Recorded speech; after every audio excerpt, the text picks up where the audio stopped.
Hi అండి, అందరికీ నమస్కారం. Welcome back to my channel. ఇప్పుడే అందిన వార్త, భారీ భూకంపం, భయంతో జనాలు పరుగులు. పూర్తి వివరాలను ఈ వీడియోలో తెలుసుకుందాం. వీడియోని ఎక్కడికి స్కిప్ చేయకుండా ఎండ్ వరకు చూడండి, అప్పుడే పూర్తి ఇన్ఫర్మేషన్ అర్థమవుతుంది. ఫ్రెండ్స్, ఒక విషయానికి వచ్చినట్లయితే అమెరికాలో భూకంపం సంభవించింది. అమెరికాలోని లాస్ ఏంజల్స్లో మధ్యాహ్నం 12:20 సమయానికి 4.4 తీవ్రతతో భూకంపం అయితే సంభవించింది. ఎస్ఎల్ జియాలజికల్ సర్వే మొదటి భూకంపం తీవ్రతను 4.7గా అయితే నివేదించింది. ఆ తర్వాత దానిని 4.4గా అయితే తగ్గించింది. హైలాండ్ పార్క్ దగ్గరగా దక్షిణ ఆగ్నేయ 2.5 మైళ్ళ దూరంలో భూకంపం అయితే కేంద్రీకృతమైంది. భూకంప కేంద్రం ఉపరితలం నుంచి 7.5 మైళ్ళ లోతులో అయితే ఉన్నట్టు గుర్తించారు. ఈ భూకంపం దాటికి పలు భవనాలు వణికిపోయాయి. జనాలు ఒక్కసారిగా కుదుపుకు లోనయ్యారు.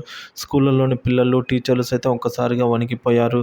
భయంతో కేకలు పెట్టారు. ఈ ఘటనలో తాము బలమైన కుదుపుతో వణికిపోయామని పలువురు అమెరికన్లు మీడియా సంస్థల ముందైతే చెప్పారు. తాము ఎదుర్కొంటున్న పరిస్థితిని కూడా వారు ఈ మేరకు వివరించారు. లాస్ ఏంజల్స్ కౌంటీ అలాగే సిటీ ఫైర్ డిపార్ట్మెంట్లు భూకంపం మోడ్ని అయితే యాక్టివేట్ చేశాయి. ఆ ప్రాంతంలో సిబ్బంది ఏదైనా నష్టం చోటు చేసుకుందా లేదా అనే దానిపై లోతుగా సర్వే అయితే చేశారు. ఎటువంటి భారీ నష్టం అయితే లేదని సిబ్బంది గుర్తించడంతో లాస్ ఏంజల్స్ సిటీ ఫైర్ మధ్యాహ్నం 1:15 అయితే భూకంపం మోడ్ను ఆఫ్ చేశారు. అయితే భూకంపం కేంద్రానికి కొన్ని మైళ్ళ దూరంలో ఉన్న పసాడేనాలో స్వల్ప నష్టం అయితే సంభవించింది.